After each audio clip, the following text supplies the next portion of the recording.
Hi, everybody. Welcome back to Hearing Things with Julie and Brad. And Happy. Hi, Happy. Hi.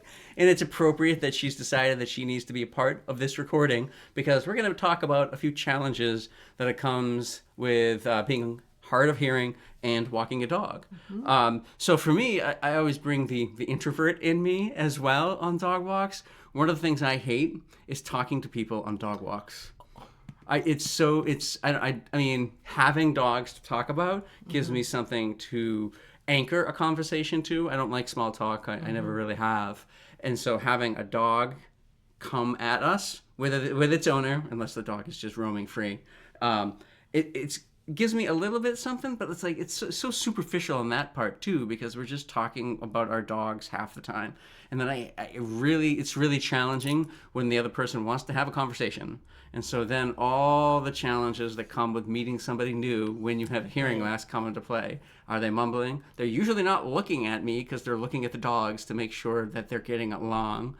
Do they have an accident? How quickly are they speaking? And so every time I go on like a long walk, I always like clench my jaw when I see somebody in the distance because I don't know if I'm going to have an introvert challenge and a hearing challenge by talking to another dog owner. What are your thoughts when you're walking Rocky and another person comes? For you, is it like, all right, time to talk? You know what I say? This is awful. If I'm not in the mood, I go, please don't approach. She bites. True story. I used to do it with Tessie too when Tessie was alive. I'm like, no, not friendly. She's not friendly. They keep walking. I don't want to cause a problem today. To stay your distance. We're gonna go this way. Yeah. Because it's the same thing. As social as I am, don't bother me. You know what I mean? Like, this is just get this job done here. Mm-hmm. Do I disclose the hearing loss? Do I not? It's a short, superficial interaction, but will it be easier if I disclose? It's a whole thing. So I just say the dog's not friendly, it might bite, and let's keep our distance, please. Interesting. Yeah. Fantastic. What about people you know?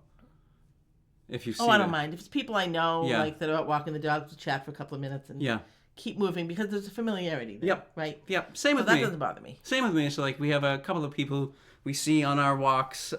One of them gives her treats, so she always just makes a beeline for him, and it's like, oh, it's treat time. But there's lots of challenges when it comes to walking a dog with hearing loss. At night, it's tough, right? So I'll have a flashlight, and right now I have a flashlight that I hold. I'm gonna get one of those headlamps so I can. It's a little easier that way, but we lose a lot of our vision when we interact with somebody at night because we can't really see that well. We can shine the light in their faces, but it's challenging at night, and it's also I like nighttime when it comes to cars. Because with cars, with headlights, I can see somebody coming. That's what I was going to say. But during the day... It's so hard. It's so challenging. I can't hear anything behind me. Mm-hmm. And there aren't a lot of sidewalks in where we live in Massachusetts. For some reason, I don't know why. My neighborhood has like none. It's strange. It's tricky. The other challenge for me is that I'm holding on to the dog. My balance isn't great. So if I've got the dog in one hand and it's not fantastic terrain... That's uneven, or if it's icy out or wet, I'm always worried I'm going to fall. Same, yeah. And then what? I fall and I let go of the dog. Rocky will take himself on a tour in New England. I mean, we'll never get him back. Does Rocky pulls?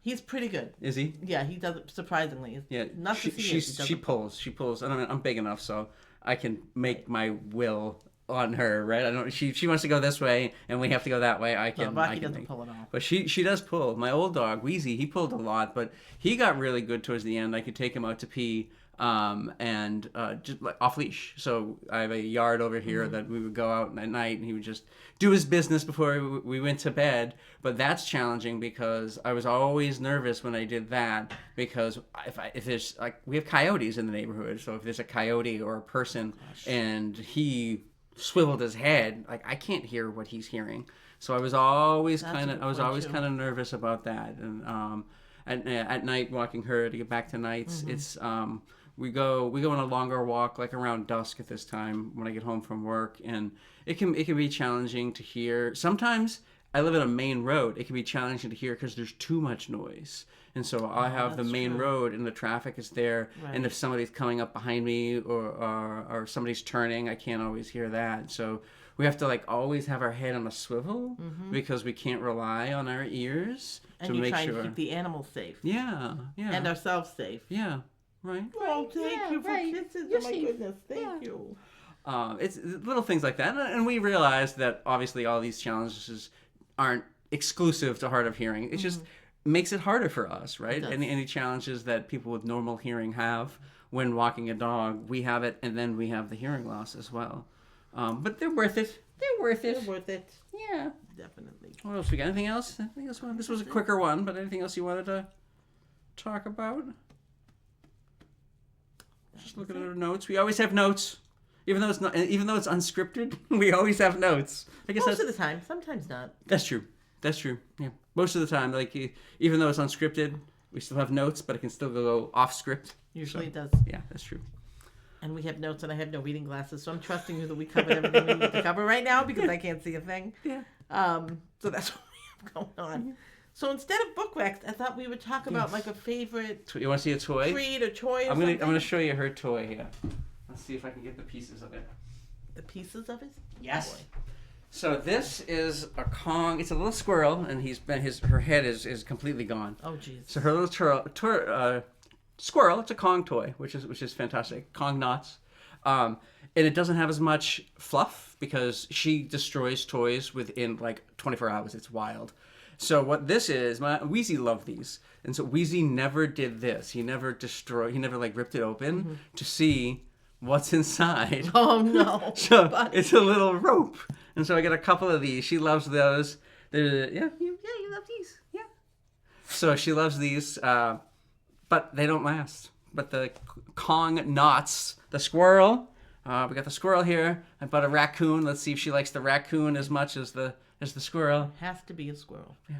Well, we'll see. Knowing my trauma. Yeah. Well, it's dead. With squirrels. She saved you from the Saved squirrel. me from the squirrel. She There you saved go. you. Anyway, does Rocky have a favorite toy? Yes. Oh, what do you And Rocky's favorite toys are the Bok Box brand. They're Super Chewers. Okay. And they have this gray, like solid rubber rabbit thing that doesn't have a lot of fur on it. But it is solid. Yeah, and he yeah, loves yeah. that one. That's the one that he goes to more often than not. And he's getting a new one for Christmas. So he'll be so excited. I keep one at home. I keep one in Maine. I always buy them when I see them because that's his absolute favorite. Interesting. So, Super Chewer for Rocky, Kong Knot for Happy. Yep. There you So, go. yeah, And so- when he wants to send us a gift, we'll gladly take donations for the dogs. So there you go. Yeah, that's it. So if anybody That's has it. any stories about walking a dog, whether with hearing loss or not, please let us know. Because Or any tips you have to make our trotting about with the dogs a little bit less stressful, that would also be fantastic. True. You know what we have to work on? What's that? The dogs walking together. Because Oh, that's she true. walks so fast and pulls. Yeah. You've got her, and you guys are booking it up the street. we're gone. My little legs can't go that fast. Rocky can't go that fast. And he starts yelling and crying and getting upset because she's away from him. It's... You guys we still got. go. I don't know if we have to get a double, double leash, double a Y hooks or leash. something, or we That would trade be- dogs. talk I take about- Happy, you take Rocky. Oh, there we go. Swap them off. I gotta do something because Rocky just cannot handle being away from her. Can't handle it. Gets so upset. We could try one of the Y leashes. But the problem would be the balance when the dogs are going this way. Whoever's holding the Y leash figure something out. is probably going to fall on their butt. Yeah. So if But we it'll be do, great Instagram I was going to content. say, if we do, check our Instagram. So if you're not following us on Instagram, it's just Hearing Things with Julie and Brad. We're also Find on us. TikTok. So find us there. We don't have these episodes. These are a little long for social media. So we always have some off-the-wall hits. commentary. So So, much fun. yeah, follow us there as So well. much fun. Yeah. All righty. All right, guys. That's it. Bye. See ya. Bye.